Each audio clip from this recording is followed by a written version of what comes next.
Assalamualaikum warahmatullahi wabarakatuh. Alhamdulillahi rabbil alamin. Wassalatu wassalamu ala asyrafil anbiya'i wal mursalin wa ala alihi wa ashabihi ajma'in. Allahumma la ilma lana illa ma 'allamtana fa'allimna ma yanfa'una innaka anta 'allamul ghuyub. Allahumma iftah lana futuhal 'arifina birahmatik. Hadirin dan hadirat para pendengar seluruhnya, pada kesempatan kali ini kita akan melanjutkan kajian kita tentang fadilah amal. Banyak sekali ibadah-ibadah yang kita kerjakan setiap hari, mulai dari berwudu, kemudian sholat, puasa, dan sebagainya, yang mungkin banyak di antara kita belum mengetahui fadilah secara spesifik sebagaimana yang dijelaskan oleh Rasulullah SAW. Oleh karena itu yang coba kita jelaskan, kita pelajari bersama, kita dengarkan sama-sama dengan tujuan agar kita tahu. Dengan tahu maka kita akan berusaha sekuat tenaga untuk menyempurnakan amal-amal ibadah tersebut agar kita mendapatkan apa yang dijanjikan oleh Allah dan apa yang dijanjikan oleh Rasulullah SAW secara sempurna. Baiklah, pada kesempatan kali ini kita memasuki fadl al-mash' ila salat wa fadlu salat al-jamaah. Keutamaan berjalan ke masjid, berjalan dari rumah kita atau dari tempat kerja kita menuju masjid untuk melaksanakan salat, dan juga keutamaan salat berjamaah. Kita sudah menyelesaikan fadilah tentang wudu dan sebagainya sebelumnya, kemudian azan, iqamah dan sebagainya. Kita memasuki fadilah berjalan menuju salat masjid atau juga fadilah salat berjamaah. Mari kita bacakan. An Abi Hurairah radhiyallahu anhu qala qala Rasulullah sallallahu alaihi wasallam salatul rajuli fi jama'atin tudha'af ala salatihi fi baitihi wa suqihi 25 dha'fan wa dhalika annahu idza tawadda'a fa ahsana al-wudu'a thumma kharaja ila al-masjid la yukhrijuhu illa as-salah lam yakhtu khutwatan illa rufi'at lahu biha darajah wa hutta anhu biha khati'ah fa idza shalla lam tazal al malaikatu tusalli alayhi ma dama fi musallah Allahumma salli alayhi Allahumma arhamhu wa la yazalu fi salatin ma intadhara as-salah. Rawahu al-Bukhari wa Muslim.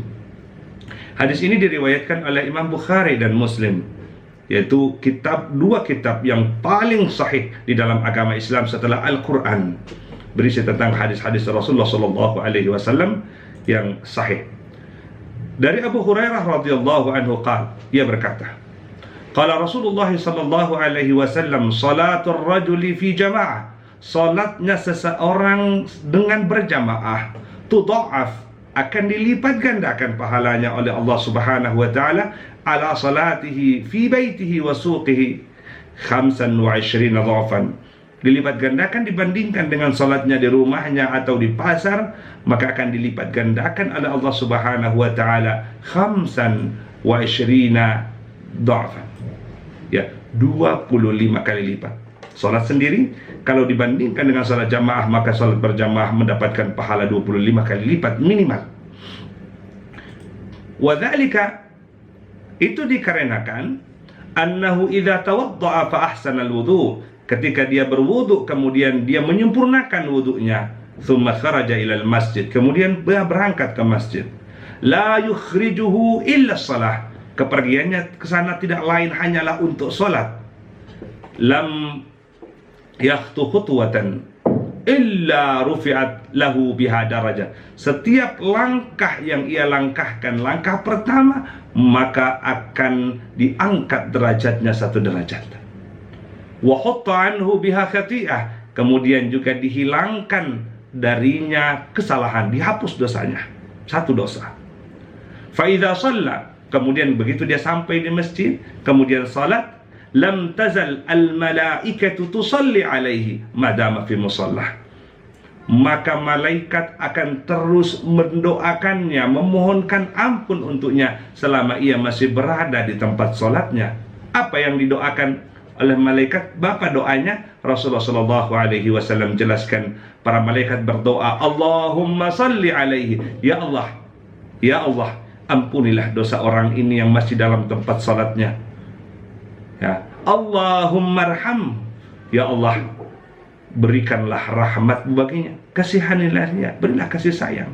Wala yazalu fi salatin ma intadhara salah, maka ia masih tetap dianggap sedang salat, ia akan terus mendapatkan pahala salat tersebut selagi ia masih menunggu salat. Bahkan menunggu salatnya saja, ya, ketika kita sampai di masjid belum qomat, kita tunggu salat, maka waktu menunggu itu dihitung oleh Allah Subhanahu wa taala sebagai salat. Subhanallah. Ini merupakan keutamaan yang luar biasa yang tentu kita sebagai seorang muslim harus bersungguh-sungguh untuk melaksanakannya. Jangan sampai ini terlewatkan. Selanjutnya, an Abdullah bin Umar radhiyallahu anhuma, dari seorang sahabat Rasulullah sallallahu alaihi wasallam, itu Abdullah bin Umar bin Khattab radhiyallahu anhuma, anna Rasulullah sallallahu alaihi wasallam qala, salatul jama'ati afdalu min salatil fadhi bi 27 darajah. Salat berjamaah itu lebih utama dibandingkan dengan salat sendiri-sendiri. Keutamaannya berapa kali lipat? Di sini disebutkan 27 kali lipat. 27 derajat melebihi daripada salat sendiri-sendiri. Ini diriwayatkan juga oleh Imam Bukhari dan Muslim. Mungkin kita bertanya-tanya, di dalam hadis yang pertama tadi dijelaskan 25 derajat. Di sini disebutkan 27 derajat. Nah, para ulama kita mengatakan bahwa di sini tidak ada kontradiksi. Yang pertama menjelaskan adalah kelipatan terendah bagi orang yang sholat berjamaah. Setidaknya apabila kita sholat berjamaah, maka sholat kita itu lebih baik 25 kali lipat dibandingkan dengan sholat sendirian. Tetapi bisa saja lebih, bisa 27 kali lipat atau bisa lebih lagi, sesuai dengan kualitas dari sholat berjamaah kita. Kemudian hadis berikutnya, an Abi Musa Abdullah bin Qais radhiyallahu anhu qala, dari Abi Musa Abdullah bin Qais radhiyallahu anhu, beliau berkata, qala Rasulullah sallallahu alaihi wasallam, a'zamun nasi ajran fi shalah ab'aduhum fa ab'aduhum mamsha. Ya, orang yang akan mendapatkan pahala yang lebih besar, ya, dalam salat, siapa? Ab'aduhum, orang yang tempatnya, rumahnya lebih jauh dari masjid. Fa'ab'aduhum mamsha, orang yang lebih jauh, kemudian yang lebih jauh lagi perjalanan dia menuju ke salat, ke masjid. Walladhi yantadiru salat, orang yang menunggu salat, hatta yusalliha ma'al imam, hingga ia salat bersama imam berjamaah, a'zamu ajaran minalladhi yusalli thumma yanam, lebih banyak pahalanya daripada orang yang salat sana sendirian, kemudian setelah salat langsung tidur. Ini diriwayatkan oleh Imam Bukhari juga dan Imam Muslim. Hadis lain, an Utsman bin Affan. Utsman bin Affan radhiyallahu anhu adalah seorang sahabat dan merupakan salah satu dari Khulafaur Rasyidin yang 4 yang dipanggil dengan Dzu an-Nurain, memiliki 2 cahaya, karena beliau menikahi 2 putri Rasulullah SAW, yaitu Ruqayyah dan Kalthum radhiyallahu anhuma. Ya, dari Utsman bin Affan radhiyallahu anhu qala, sami'tu Rasulullah sallallahu alaihi wasallam yaqul, saya pernah mendengar Rasulullah sallallahu alaihi wasallam bersabda, man shalla al-isya, barang siapa yang salat isya fi jamaah, dengan berjamaah, faka'annama qama al-laila kullah, faka'annama qama nisfal lail, maka seakan-akan dia telah salat malam setengah malam. Salat setengah malam. Wa man shalla subha, barang siapa yang salat subuh fi jamaah, dengan berjamaah di masjid sana, faka'annama shallal laila kullah, maka seakan-akan dia sholat penuh satu malam. Ya, setengah tadi ketika sholat isya berjamaah dianggap oleh Allah Subhanahu wa taala seakan-akan dia telah sholat setengah malam, kemudian setengah lagi ketika dia sholat subuh berjamaah. Baik, ini diriwayatkan oleh Imam Muslim juga. Ini hadis sahih. Kemudian an Ubay bin Ka'ab radhiyallahu anhu, dari Ubay bin Ka'ab radhiyallahu anhu dia berkata, kana rajulun, ya, ada seorang laki-laki, la a'lamu rajulan ab'adu minal masjid minhu. Beliau menjelaskan bahwa ada seorang laki-laki, rumahnya, tempatnya, enggak ada yang lagi yang lebih jauh dari beliau, jauh. Wa kana la tukhti'uhu shalah, ia tidak pernah ketinggalan salat berjamaah. Ya, dia rumahnya paling jauh, ya, rumahnya paling jauh, tetapi tidak pernah ketinggalan salat, tidak pernah terlambat. Qala, kemudian beliau berkata, menceritakan, faqila lahu au qultu lahu, ada orang yang bertanya kepadanya, atau saya yang bertanya kepadanya, law ishtaraita himaran tarkabuhu fi dhulma wa ar-ramda, kenapa Anda tidak membeli seekor himar keledai yang bisa kamu pakai untuk berangkat ke masjid, ya, baik waktu gelap ataupun waktu lain. Qala, dia menjawab, ma yasurruni anna manzili ila janibil masjid, saya malah tidak berharap, ya, tidak berharap rumah saya ada di samping masjid. Kenapa bisa begitu? Inni uridu an yuktaba-li mamsyaya ilal masjid, saya menginginkan agar perjalanan saya dari rumah saya ke masjid itu dicatat oleh Allah Subhanahu wa taala. Ya, perjalanan ke masjid. Wa ruju'i idza raja'tu ila ahli, dan juga kembalinya saya nanti ke rumah kepada keluarga, pengen dicatat oleh Allah Subhanahu wa taala. Faqala Rasulullah sallallahu alaihi wasallam, maka Rasulullah sallallahu alaihi wasallam kemudian bersabda, qad jama'a Allahu laka dzalika kullah, Allah telah mengumpulkan itu, memberikan apa yang kamu minta tadi itu untukmu semuanya. Jadi perginya mendapatkan pahala dan pulangnya juga mendapatkan pahala. Ini bagi kita yang agak jauh dari masjid, tidak harus berusaha untuk pindah ke tempat yang lebih dekat dengan masjid, karena langkah kita akan dihitung oleh Allah Subhanahu wa taala. Setiap langkah akan mengangkat derajat kita dan menghilangkan dosa dan kesalahan dari kita. Hadirin yang kami muliakan, ini luar biasa sekali. Sini juga ada hadis dari Jabir ibn Abdullah radhiyallahu anhu. Qala, kanat diyaruna na'iyatan minal masjid.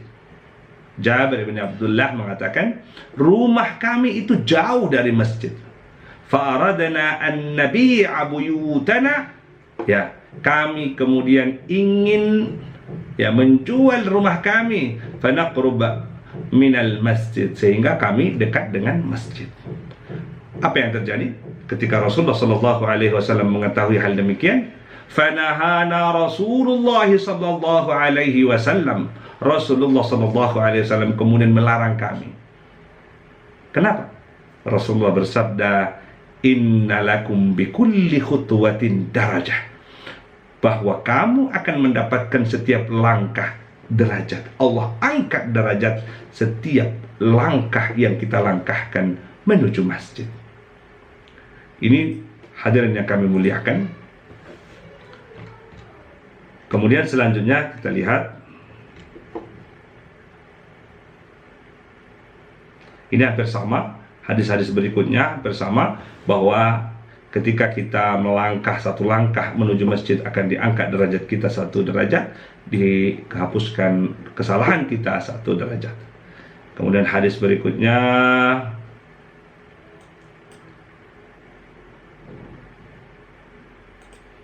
nah, an Buraidah Ya, dari Buraidah Al-Aslami radhiyallahu anhu, anin Nabi sallallahu alaihi wasallam qala: "Bashshir al-mashsha'ina fi adh-dhulmi ila al-masajid bin nuri tami yaumal qiyamah." Rawahu Abu Dawud wa Tirmizi. Ya, Rasulullah sallallahu alaihi wasallam bersabda, "Bashshir al-mashsha'ina fi Bashir al-Masyain, berikan kabar gembira kepada orang-orang yang berjalan fil zulmi, di kegelapan, ilal masjid, menuju masjid. Apa kabar gembiranya? Bin nuri tami yaumal qiyamah, maka ia akan mendapatkan cahaya yang sempurna nanti di hari kiamat. Begitu juga dengan hadis berikutnya.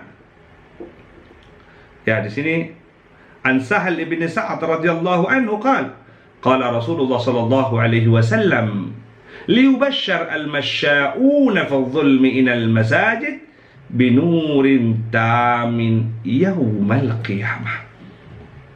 Berikan kabar gembira kepada mereka yang berjalan menuju masjid di kegelapan, ya, ketika akan pergi salat subuh, ketika akan pergi salat maghrib, ketika akan pergi salat isya, dan juga kembalinya dari salat subuh, salat maghrib, salat isya. Berikan mereka kabar gembira. Apa kabar gembiranya? Insya Allah akan mendapatkan cahaya yang terang benderang pada hari kiamat nanti. Hadirnya kami muliakan para pendengar seluruhnya, inilah di antara fadilah berjalan ke masjid. Jadi selain sholatnya kita mendapatkan pahala, nanti akan dijelaskan, ya kan, tentang fadilah salat 5 waktu. Ini berjalannya saja menuju masjid dan pulangnya itu mendapatkan janji fadilah dari Allah Subhanahu wa taala. Luar biasa. Tentu mudah-mudahan dengan mengetahui fadilah ini kita tidak malas-malas lagi untuk melangkahkan kaki kita dari rumah menuju masjid. Ya, tidak malas lagi, tidak terpaksa, ya. Jadi kita dengan senang, dengan bahagia, karena kita betul-betul ingin mengharapkan apa yang dijanjikan oleh Allah Subhanahu wa taala. Baiklah, sampai di sini kajian singkat kita pada kesempatan kali ini. Kita teruskan pada kesempatan yang lain. Wassalamualaikum warahmatullahi wabarakatuh.